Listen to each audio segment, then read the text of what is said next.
el futuro. El hombre siempre ha tenido un intenso deseo de profetizar y mirar el futuro. Por ello tenemos todo tipo de los tan llamados clarividentes, médiums, pronosticadores, también astrólogos, y esos que pretenden adivinar el futuro. Pero ellos cometen algunos errores colosales. El único libro que da en lo cierto 100% es la palabra de Dios. La Biblia dice, tenemos la palabra profética más segura. Y quiero decir acerca de la Biblia, que muchas veces la gente dice que la Biblia está actualizada. Amigo, la Biblia está adelantada. Está más que actualizada, mucho más, ya que no solo encaja con los titulares del periódico de hoy, sino con los titulares de mañana, aun cuando estos no han sido escritos. Uno de los grandes capítulos en profecía es Mateo 24. Le invito a leer el versículo 1. Cuando Jesús salió del templo y se iba, se acercaron sus discípulos para mostrarle los edificios del templo. Respondiendo él, les dijo, ¿veis todo esto? De cierto os digo que no quedará aquí piedra sobre piedra que no sea derribada. Si usted visita Jerusalén hoy y va al monte del templo, usted dirá, sí, Señor, tú tenías toda la razón. Hoy en día usted puede visitar las ruinas de otros templos y estos aún están allí, pero no así con las ruinas de este templo. Ni una sola piedra quedó sobre otra.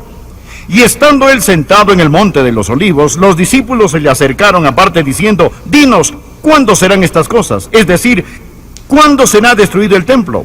¿Y qué señal habrá de tu venida?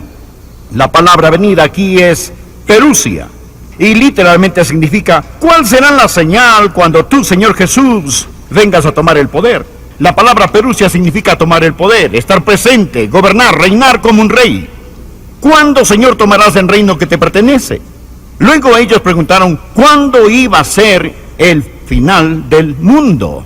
Cuando él dice el fin del siglo, y del fin del siglo, la palabra para siglo allí literalmente significa el tiempo. Es la palabra griega aión, de donde sacamos la palabra española eón.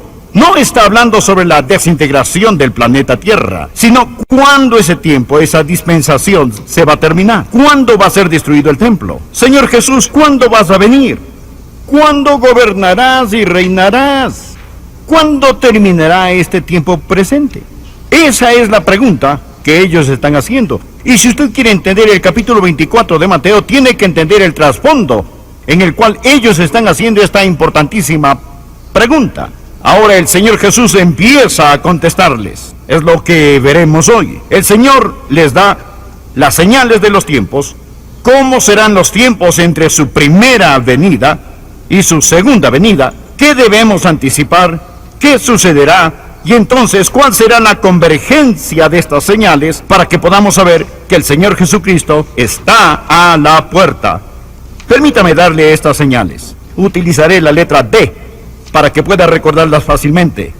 La primera, las decepciones. Esa es la primera señal. Los engaños. Por favor, mire el versículo 4 y 5. Respondiendo Jesús les dijo, mirad que nadie os engañe, porque vendrán muchos en mi nombre, diciendo yo soy el Cristo, y a muchos engañarán. Los engañadores y engaños son una de las señales de los últimos días. Por favor, anote al margen. Primera Juan 4, versículos del 1 al 3. Primera Juan capítulo 4, versículos del 1 al 3. Amados, no creáis a todo espíritu, sino probad los espíritus si son de Dios, porque muchos falsos profetas han salido por el mundo. En esto conoced el Espíritu de Dios. Todo espíritu que confiesa que Jesucristo ha venido en carne es de Dios. Es decir, no busquen a otro Mesías, no busquen a otro Cristo. El Señor Jesucristo ya vino en la carne. Ese es el Espíritu de Dios. Ahora, continuemos con el versículo 3. Y todo espíritu que no confiese que Jesucristo ha venido en carne no es de Dios. Y este es el espíritu del anticristo, el cual vosotros habéis oído que viene y que ahora ya está en el mundo. Ya está en el mundo. Es decir, ya existen muchos anticristos en el mundo hoy. Como lo hemos visto antes, un anticristo quiere decir alguien que viene en contra de Cristo y en lugar de Cristo. El prefijo anti, A-N-T-I, significa en lugar de y en contra de. Significa las dos cosas al mismo tiempo. ¿Se ha cumplido esta profecía? ¿Se está cumpliendo? Bien, se nos dice que en nuestra generación, muchos de los que tenemos por lo menos 50 años, no todos, pero muchos, en los últimos 50 años, no menos de 1,100 personas realmente importantes han declarado ser Cristo. En los últimos 50 años han declarado ser el Cristo y el Salvador del mundo. Es algo asombroso lo que la gente llega a creer. Algunos creerán que hay una nave espacial en la cola del cometa Hale-Bopp, y si se suicidan podrán seguir a su falso Mesías a un supuesto cielo glorioso. Es asombroso lo que la gente llega a creer. Pero Jesús dijo que estos días están marcados por engaños y falsos cristos. Y la Biblia dice que no debemos creer a todo espíritu. Es por eso que debemos saturarnos de la verdad revelada en la palabra de Dios. Ahora, bien, señal número 2. Señal número 2. No solo decepciones, señal número 1, pero divisiones. Las divisiones, señal número 2. Mire los versículos 6 y 7, por favor. Y oiréis de guerras y rumores de guerras. Mirad que no os turbéis, porque es necesario que todo esto acontezca, pero aún no es el fin. Porque se levantarán nación contra nación y reino contra reino. Hagamos una pausa. Hablemos sobre las divisiones. Es decir, las personas a través de los siglos nunca resolverán el problema de la guerra. Mas supongamos que viviésemos en un mundo donde no hay más guerras. Eso demostraría que Jesús era un profeta falso. Pero hemos estado plagados por problemas y por guerras, y al acercarnos al final de los últimos tiempos, vemos más y más guerras en número e intensidad. Déjeme decirle que desde la Primera Guerra Mundial hasta el presente, ha habido por lo menos una guerra todos los meses. Ha habido un intento, desde la Primera Guerra Mundial, un promedio de uno mensual. Un intento por derrocar el gobierno de algún país, ya sea por guerra, o por terrorismo, o por cambio político, económico, racial o religioso. Nuestro mundo está en un estado de enemistad. Piense sobre lo que está pasando en nuestro mundo de hoy. ¿Sabía usted que en los 6,000 años de historia humana, se estima que por lo menos 600 millones de personas han muerto en guerras en 6,000 años? En guerras. Ahora escúcheme. La mitad de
ellas murieron a partir de los años 1900.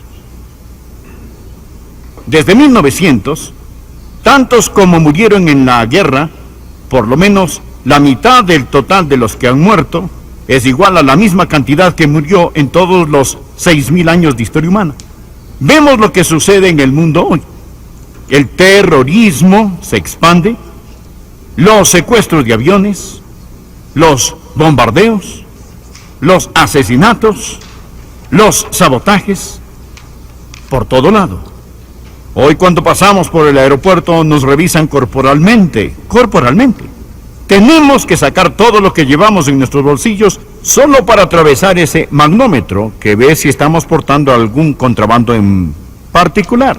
Hemos visto lo que ha pasado recientemente en los Balcanes. lo que está pasando en Zaire. Ahora, vemos lo que está pasando en este mismo momento en la ciudad santa, en Jerusalén. Es el cumplimiento de las profecías. Zacarías capítulo 12, versículos 2 y 3, escúchelo. He aquí yo pongo a Jerusalén por copa, que hará temblar a todos los pueblos de alrededor, contra Judá en el sitio contra Jerusalén. Y en aquel día yo pondré a Jerusalén por piedra pesada a todos los pueblos. Amigos, esa escritura se está cumpliendo ante nuestros propios ojos. Vaya a casa, tome el periódico y léalo. Nuestro Señor en primer lugar dijo que habrá decepciones. Segundo, que habrá divisiones. La tercera señal, habrá desastres. Leamos los versículos 7 y 8 del mismo capítulo. La última parte del versículo 7, y habrá pestes, y hambres, y terremotos en diferentes lugares.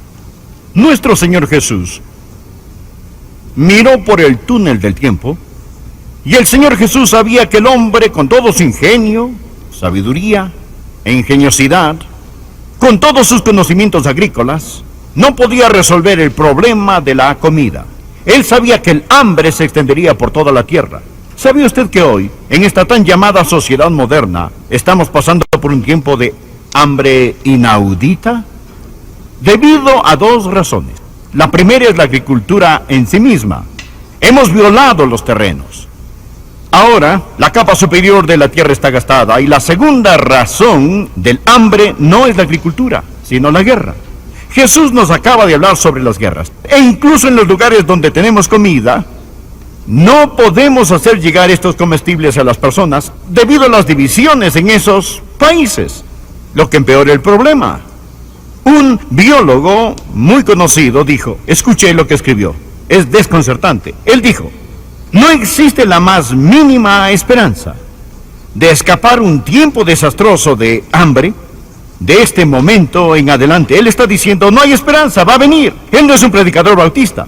Él dice que es espantosamente claro que la batalla por alimentar al hombre terminará en una derrota. Es decir, perderemos la batalla. No solo la perderemos lentamente, sino estrepitosamente. Otro dijo, el planeta Tierra no es más que una sociedad que se pueda alimentar. Con la población mundial duplicándose 2 veces en este siglo, la tierra del mundo se labra tanto que un cuarto de la capa superior se está volviendo estéril, seca o se erosiona. Esto nos lleva al capítulo 6 del libro de Apocalipsis. En este capítulo 6 de Apocalipsis, la Biblia dice que el día vendrá cuando 1 kilo de trigo costará el salario de un día. Se necesitará todo el salario de un día para comprar 1 kilo de trigo. Anótelo, Apocalipsis capítulo 6, versículo 6. Y oí una voz de en medio de los 4 seres vivientes que decía 2 libras de trigo por 1 denario y 6 libras de cebada por 1 denario. Ahora, note que dice 2 libras de trigo por 1 denario. La moneda era el denario, que era usado como el salario de un día. Se necesitará para comprar en los días que están por venir todo lo que se gana en un día para comprar una medida de trigo. Pero no solo hambres, sino también terremotos. Jesús dijo que serían parte de las señales de su venida y del final de los tiempos. Estos han aumentado en forma dramática en los últimos años. Los sismólogos, los que miden los temblores, han explicado lo que está pasando por medio de lo que llamamos las placas tectónicas. Es decir, que las masas de terreno de esta tierra están flotando sobre una superficie semisólida, semifundida. Debajo de la superficie, estas tienen un espesor como de 70 millas y flotan sobre el semifundido y ardiente centro de la tierra. Cuando estas masas de tierra, estas placas se acercan unas a otras, se crea una presión increíble que incrementa debajo de la superficie y solo pueden permanecer por un determinado tiempo hasta que empiezan a deslizarse. Cuando se deslizan cediendo esa presión, por supuesto que ocasionan un terremoto o fallas. Bien, es muy parecido a lo que sucede cuando el hielo se separa en los grandes lagos del norte. Cuando se separan, no solo significa que ha ocurrido un temblor, sino que también es probable que hayan más temblores. La revista Time afirmó que ha habido más macrotemblores en los últimos 10 años que en los 100 años anteriores. Los sismólogos e historiadores han calculado que los temblores megalíticos han aumentado más de 2000% desde que Colón descubrió América. Ahora,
es un hecho comprobado que más personas han perecido en los terremotos en los últimos 120 años, en los últimos 12 años, que en los últimos 120 años. Jesús dijo que estos terremotos vendrían. Ahora, bien, en 1976 hubo un desastre de tal proporción que el único desastre, en mi opinión, más grande ha sido el diluvio de Noé. Más de 1 millón de personas murieron en China en un gran terremoto. Por favor, leamos el versículo 8. Jesús habla sobre estos desastres. Y él dijo, y todo esto será principio de dolores. La palabra dolores aquí literalmente significa las contracciones de parto. Es como si la madre tierra está con contracciones. Y nuestro mundo está embarazado con juicio. Estos son los principios de dolores. Cuando usted ve estas cosas, sabe que se está a punto de dar a luz. Permítame mencionar la próxima señal. Número 4, la difamación. Por favor, mire versículo 9, capítulo 24. Entonces os entregarán a tribulación y os matarán, y seréis aborrecidos de todas las gentes por causa de mi nombre. Ahora él habla sobre los creyentes. Aquellos que creen en el Señor Jesús. Vamos a ser difamados. ¿Sabía que este mundo tiene lugar para casi toda religión excepto la de nuestro Señor y Salvador Jesucristo? La persecución va a concentrarse en el nombre de Jesús. Al mundo no le molesta la religión, pero Jesús les ofende. Porque Jesús dijo, yo soy el camino, la verdad y la vida. Nadie viene al Padre sino por mí. Bien, ¿sabía que más creyentes han muerto por su fe? Escúcheme. En este siglo, que en todos los otros siglos desde el principio de nuestra era, más creyentes han muerto. En 12 meses, en la Segunda Guerra Mundial, se estima que más creyentes fueron torturados y ejecutados que los que murieron bajo Roma, al principio de los primeros siglos, en solo 12 meses. Algunas autoridades afirman que más de 50 millones de creyentes fueron aniquilados en Rusia y en otros países comunistas cuando el diablo rojo del comunismo estaba en su apogeo. Ahora, si usted es lo suficientemente astuto, sabe que la difamación y ataques hacia los creyentes es el deporte favorito en los periódicos, radio y la televisión. Quisiera decir algo al respecto, pero debo seguir. Anote por favor la quinta y última señal, que es la que amo. Es la declaración. La declaración, el evangelio que se predicará alrededor de todo el mundo. Leamos los versículos 13. Testimonio a todas las naciones. Significa toda tribu, toda raza. Y entonces vendrá el fin. Todo lo que mencionamos ha existido a lo largo de todos los siglos. Pero luego él dice que vendrá una señal especial. Esa es la señal última. Este es el golpe de gracia. Es cuando el evangelio se predicará alrededor del mundo. Esto era imposible en los otros siglos, excepto en el nuestro, y ya se ha cumplido en nuestra época. Piense sobre lo que está pasando en esta generación, a través de la radio, la televisión, los libros, las cintas, los folletos y las cruzadas. Todo el mundo ha oído el Evangelio de Jesucristo. No toda persona, pero toda nación, toda raza ha escuchado. Acabo de recibir un mensaje de Bill Bright, un gran amigo mío, y él me invita a ir y celebrar el cumplimiento de la Gran Comisión al haber llevado el Evangelio de Jesucristo alrededor del mundo. Su invitación dice Nueva Vida 2000. Se ha llevado a cabo en 220 países que representan el 98% de la población mundial. Más de 2.000 millones de personas han sido expuestas al Evangelio. 850 millones han visto la película Jesús. Yo recuerdo cuando hace varios años Billy Graham preparó la transmisión masiva más grande de la televisión, algo que nunca antes se había hecho desde el Caribe, y todas las naciones alrededor del mundo oyeron el Evangelio de Jesucristo. Nuestro propio ministerio, El Amor que Vale, está siendo transmitido a unos 70 países alrededor del mundo, incluyendo el Medio Oriente. Transmitimos